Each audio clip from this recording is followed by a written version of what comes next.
Assalamualaikum warahmatullahi wabarakatuh. Halo.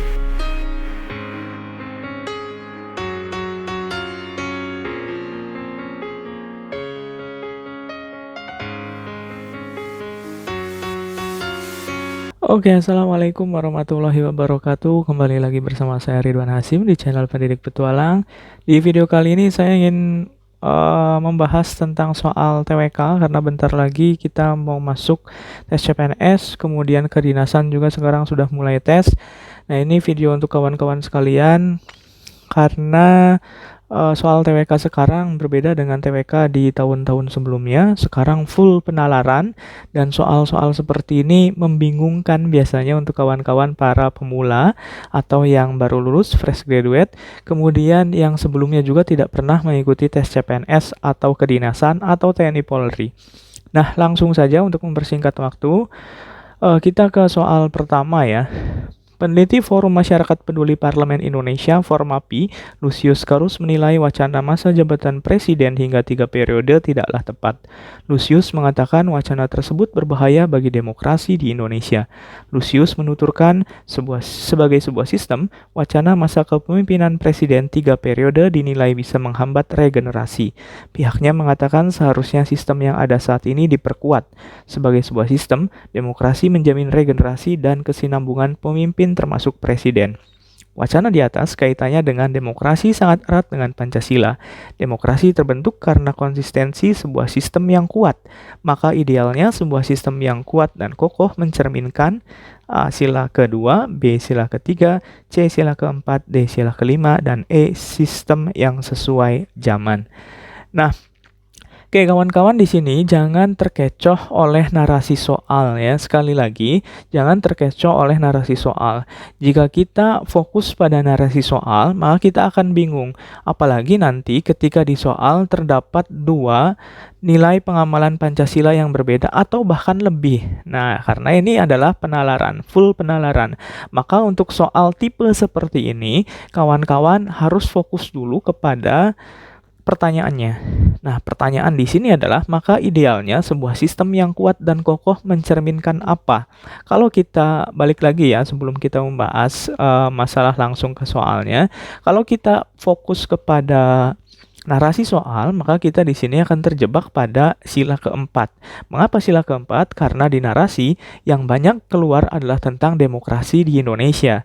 Kemudian juga tentang kepemimpinan.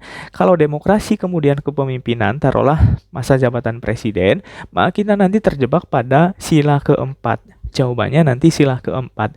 Tetapi ingat, ini adalah soal penalaran. Maka fokus pada soal.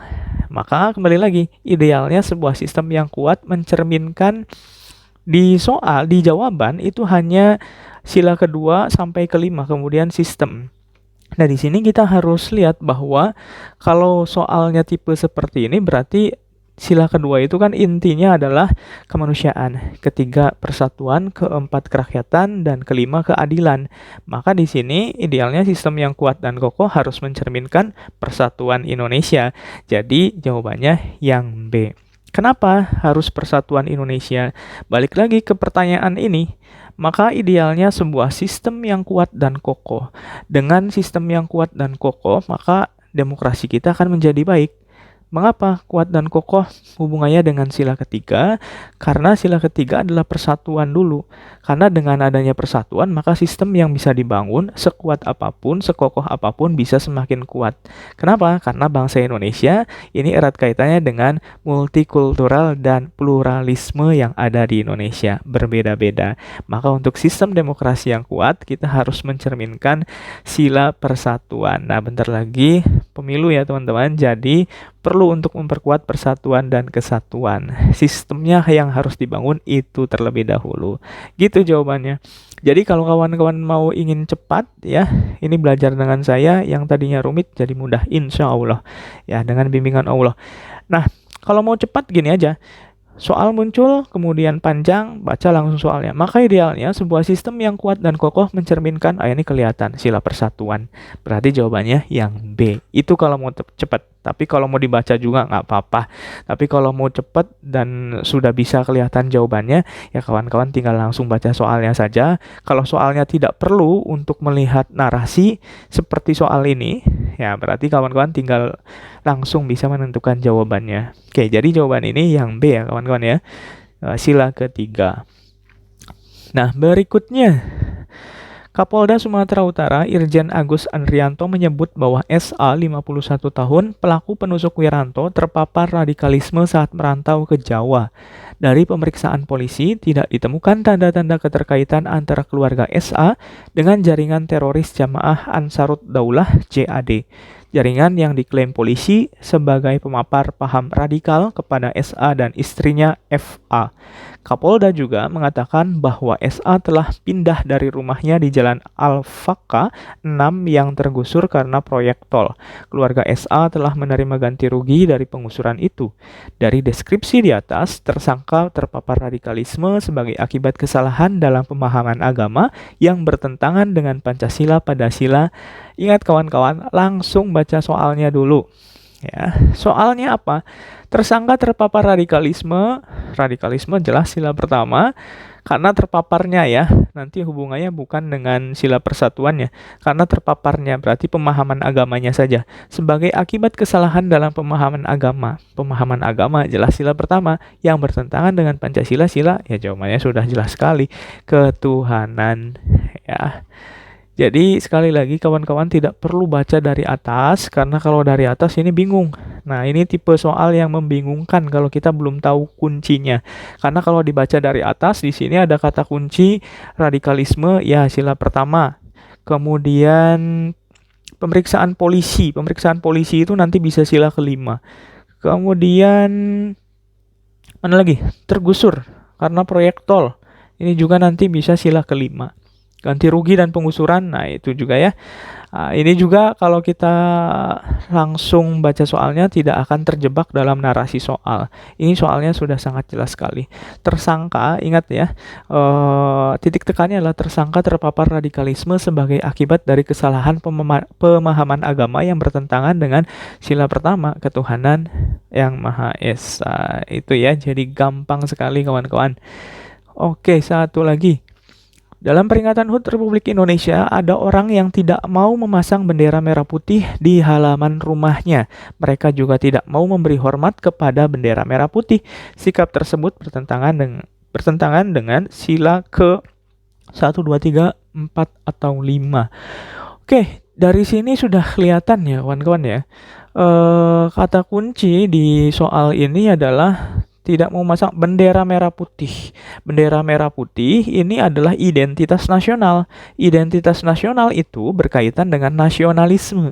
Nasionalisme itu termasuk sila ketiga. Nah, itu yang pertama. Kata kunci berikutnya adalah tidak mau memberi hormat kepada bendera merah putih. Hormat kepada bendera merah putih itu juga wujud dari nasionalisme dan cinta tanah air seseorang. Nasionalisme dan cinta tanah air ini sila ketiga. Jadi sikap tersebut bertentangan dengan sila ketiga. Ini soal yang relatif lebih mudah dibandingkan dengan soal-soal sebelumnya. Karena kita harus membaca semua soal, tetapi di soal pun semuanya berkaitan sila ketiga dan sila ketiga. Ya, maksud saya di sini loh. Di kalimat pertama itu sila ketiga, kalimat kedua juga sila ketiga. Kemudian di soal sikap bertentangan. Jadi kalau soalnya seperti ini, sikap bertentangan, langsung saja ke baca soalnya.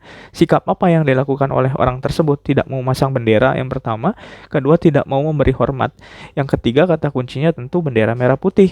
Nah, sekali lagi bendera merah putih itu termasuk dalam identitas nasional. Jadi kalau ada yang berkaitan dengan identitas nasional seperti bendera merah putih, ideologi Pancasila, lambang negara, lagu kebangsaan, bahasa nasional, itu nanti termasuk ke identitas nasional. Identitas nasional termasuk dalam sila ketiga.